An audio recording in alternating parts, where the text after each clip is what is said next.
Are you? Happy Monday. How are you today? How are you feeling? I'm feeling excited. I'm so happy to be back here with you all today. How was your weekend? Did you do anything fun? Did you do anything exciting? Did you play as hard as you work? Did you play at all?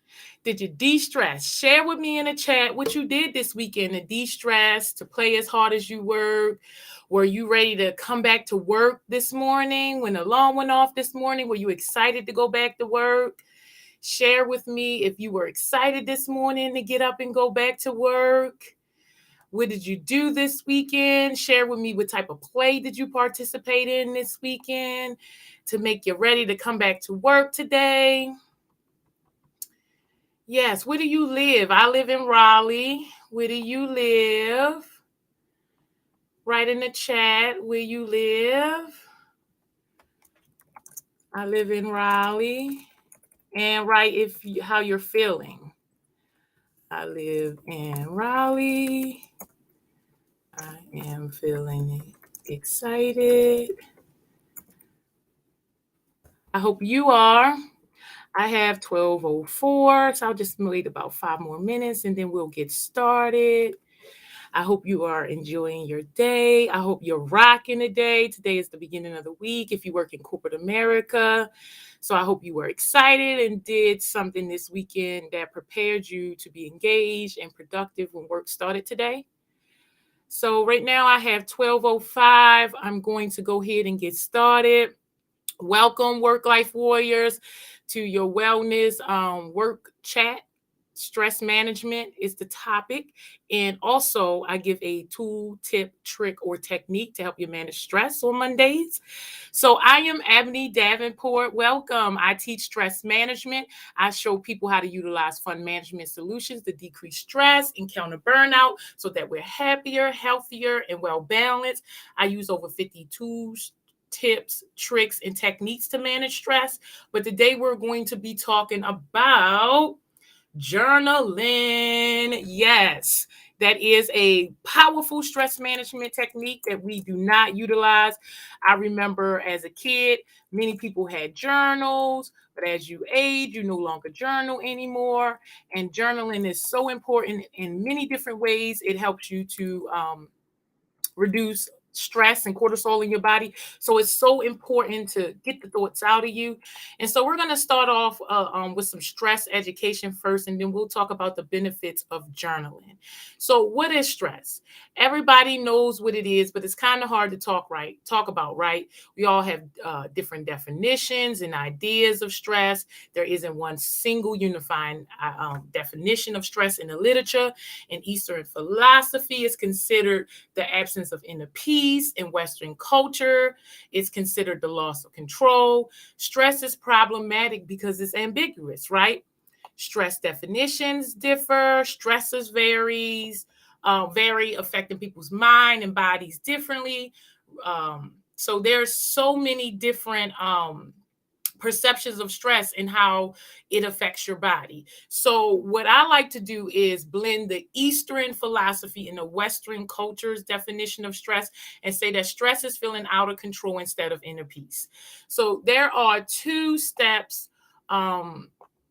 really three steps in perceiving stress or having a stressful encounter, which is perception or appraisal, coping with it, and adapting to it. So in the stress community, we talk a lot about stress being a relationship between the person's perception, needs, abilities, and the condition of the environment. So how the person feels or perceive control over their environment can cause stress, right?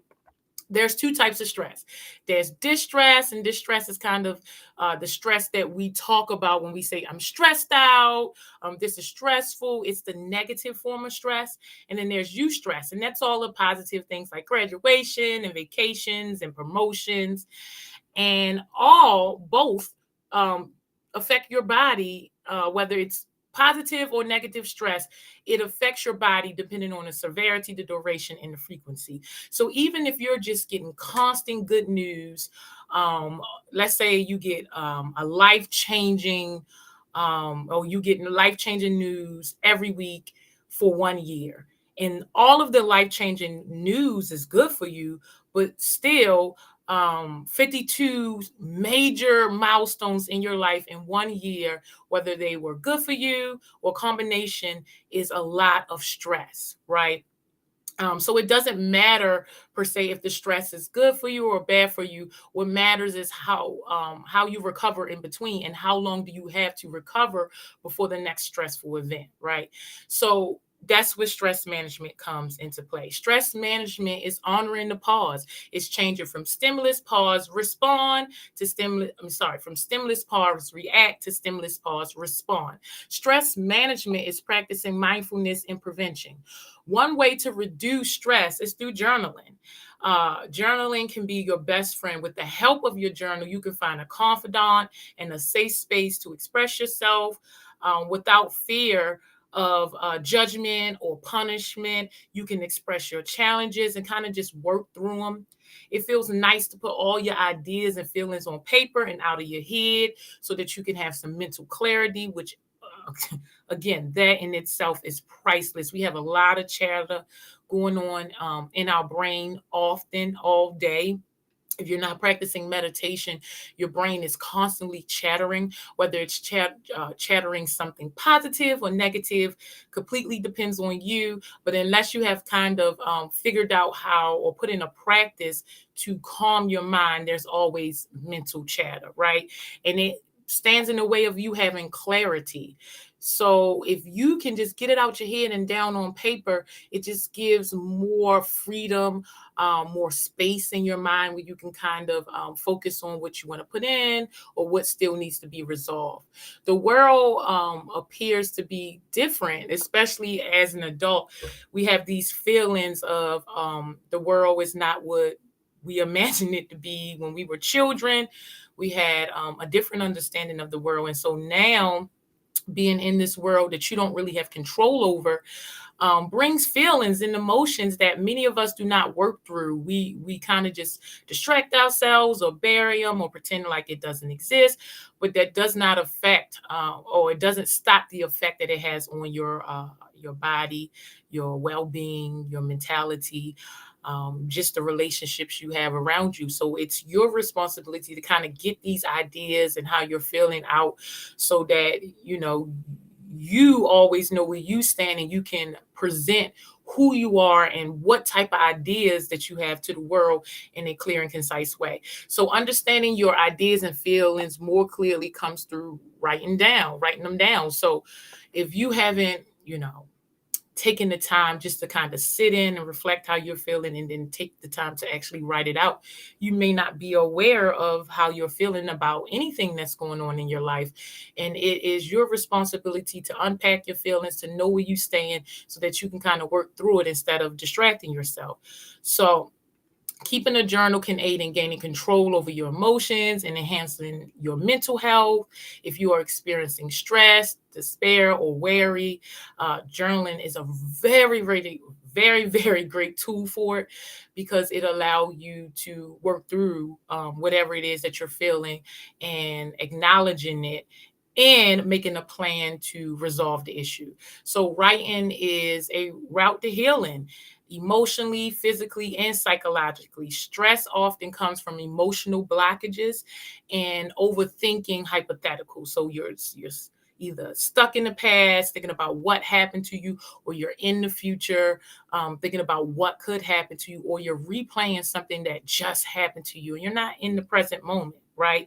And so you don't really know exactly what's going on in the present moment because you're not there, and you're not really aware of how you're feeling in the present moment because you're not there. Your feelings are tied to what you're thinking about in the past or what you're thinking about in the future.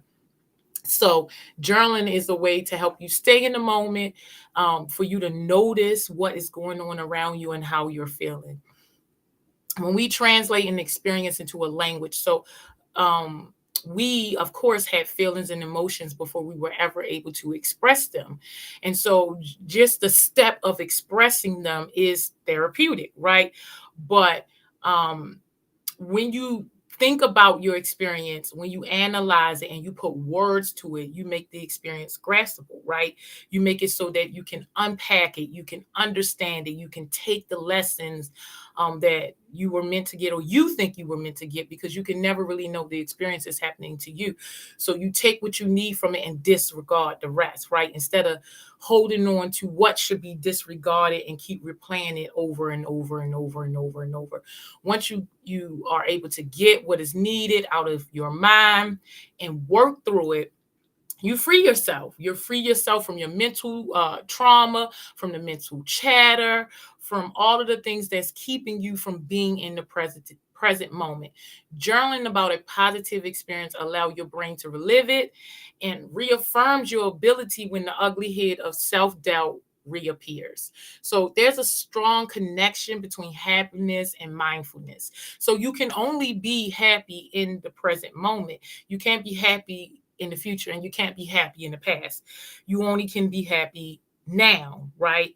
And so if you want to have more happiness in your life, you have to practice more mindfulness, right? Journaling brings you into that state of mindfulness. It puts you past frustrations and future anxieties, and they lose their edge in the present moment. So the things that you worry about from the past, or that could potentially hinder you in the future, when you're in the present moment, they lose their control over you. They lose their edge over you. When you ignite your senses in the present moment and you take stock of the experience that you're having now, not in the past, not in the future, you there's so many benefits to that. It basically puts you in the mindset of what is important now and how can I bring my best self to this present moment so that I can be who I said I wanted to be, do what I said I wanted to do, and go wherever it is that I feel I should be. And so journaling is a way to do that. It helps to call a wandering mind, a mind that's always either in the present or past, or just not in the present moment, to attention, from passivity to actively engaging with your thoughts, helping you to prioritize your feelings, your fears, your concerns. It is Journaling helps with the capacity to understand and control both your own and other people's emotions, also known as emotional intelligence. So overall, journaling just helps with your emotional intelligence. Once you practice, identifying, well, first reflecting how you feel and then identifying your feelings and emotions, now you could put language behind it, and which means that you can have emotionally mature conversations. You can work through a situation more calm and focused on what the end result is. And so just in general, working on your emotions, identifying your emotions and working through them is a way to build emotional intelligence, and journaling is a way to kind of capture that process. Writing in a journal gives a person a place in the process to talk about their feelings and to make sure that they are aware of how they're feeling and how certain things that they're doing makes them feel. Um, you're better able to infer and comprehend what's going on with others, because through understanding yourself you can understand others. Through understanding your own emotions, your own feelings, you can understand other people. If you can identify those feelings and emotions in yourself, you will be unable to identify them in other people. And so it's kind of hard to converse or to build connections or relationships if you do not have the emotional intelligence. So as far as a journaling practice, it's so easy to do. I like to journal first thing in the morning before I get out of my bed. I like to write down all the things that I guess resolved itself throughout the night. My first thoughts of the day. I like to write it down, and then I also like to rate under my journal entry, write 3 things that I'm grateful for. And so I try to make that a practice where I wake up every morning and journal before I get out of bed. It is so beneficial to me. It helps bring grounding, understanding, clarity. And so I do it because it's effective for me. Setting aside time to write, whether in the morning or in the evening is a very effective form of self-discipline. Discipline feeds off of discipline. So similar to a muscle, it learning to journal or practicing journaling, it will get stronger the more you use it. So the more you wake up every morning or every night, because some people journal at night, and the more you do it every single day at that time, it's like a muscle and it will become a habit. And it, as a habit, is a very powerful habit to have because not only does it reduce the stress and cortisol, but it also gives you mental clarity. It helps with emotional intelligence and it helps with communication. So, um, in general, with all the benefits, you should practice writing daily because it leads to development and growth and change and possibilities and you owning yourself, which is the most important benefit that you can ever get is the opportunity to know and own yourself. And so another thing that I like to do is tracking. You could track any of your symptoms day to day. It's a great way to recognize your triggers. So for instance, if you want to know when you have mood swings, you can track it. When you tend to be a little bit more aggravated or frustrated, you can track it in your journal. And you can learn better ways to manage them, especially if you know, okay, around the third weekend, um, I normally, tend to be a little bit more frustrated or impatient than I normally am. So how can I plan for that? How can I put in a preventative practice? Journaling daily provides an opportunity for positive self-talk. We talked a lot about the mental chatter. Most of the time, the mental chatter is not positive, but it is an opportunity. Practicing journaling is an opportunity to turn your negative chatter into positive chatter because you're recognizing what is going in and out your brain, and you have the opportunity to take it and rewrite it for your own personal benefit, right?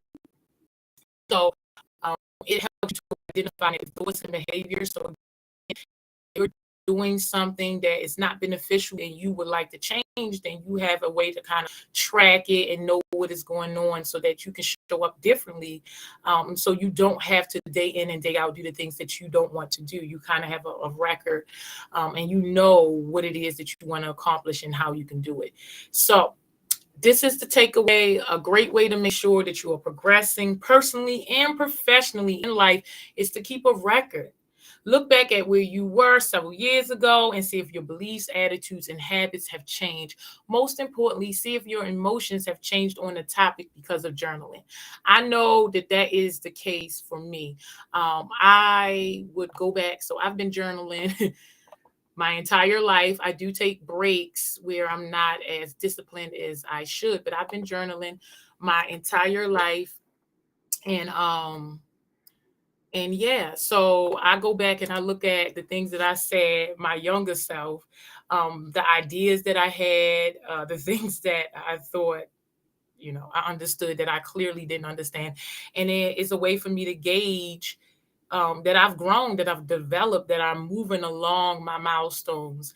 And it's just so great to kind of, visit your younger self for a while and then just kind of see where your mindset was then compared to where it is now. It is one of the most priceless things you can do is to document your journey because you never know when you need to go back and see what happened or what's happening or how you have changed and progressed. And it's a great tool and it's an easy tool. You could journal anywhere. You don't always have to have a journal. Sometimes you could just write down what you're feeling on paper. You could fold it up and have a box. You could have a little pad. I keep a little pad in all of my purses where I could in a pen and in my car where I could just write down what is going on. And so I hope this helps work life warriors. Do you journal? How often do you journal? Do you find it to be a great tool to help you manage stress, to help you get a little bit more clarity, to create some discipline in your life? Please share with me if you use journaling, if it helps, and if you plan on using it now that you listen to how it can help you reduce stress and cortisol. So thank y'all. I do this every Monday.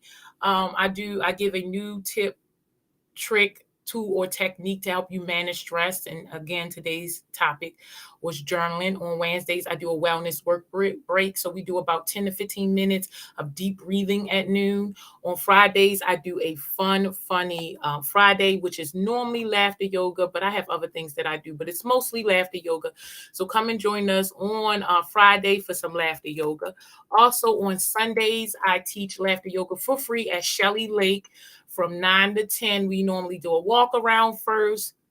And then we do laughter yoga for about 25 minutes or so. And so if you are looking to have some fun and to laugh the stress away, join us for free at Shelly Lake. Also, as I mentioned, I teach stress management. I have over 50 tools, tips, tricks, and techniques to manage stress. And I do a monthly stress management fun shop where I show you maybe at least 15 tips, tools, tricks, or techniques to manage your stress, sometimes up to 20. And that is coming up on August the 20th. You could check the chat for information. You can check my website. You can check my social medias. It will be a great time. My fun shops are basically, it's set up where 25 minutes of information about stress taught in an interactive, fun way, and then we spend the hour and 35 minutes implementing the tools that we talked about in a fun way. We have fun, we get to know each other, we play, we connect, we listen to music, we dance, and we really have a good time. And I show you how you can use these solutions in your everyday, already busy life to increase the quality of your life. So I hope this helps, work life warriors. Do not forget to play as hard as you work. It is your responsibility to manage your stress. No one will do it for you. It is your responsibility to figure out all of the things that you love, like, want to do, to add joy, positivity into your world, and do it every single day, regardless of what people think or say about you. So I hope this helped, work life warriors. I want you to enjoy your day, and I will see you back here on Wednesday at noon for our wellness work break. We'll be doing some deep breathing to manage our stress so that we can be engaged and productive and get back to work and enjoy the experience that we're having. So again, happy Monday, work life warriors, and I will see you soon. Have a great day.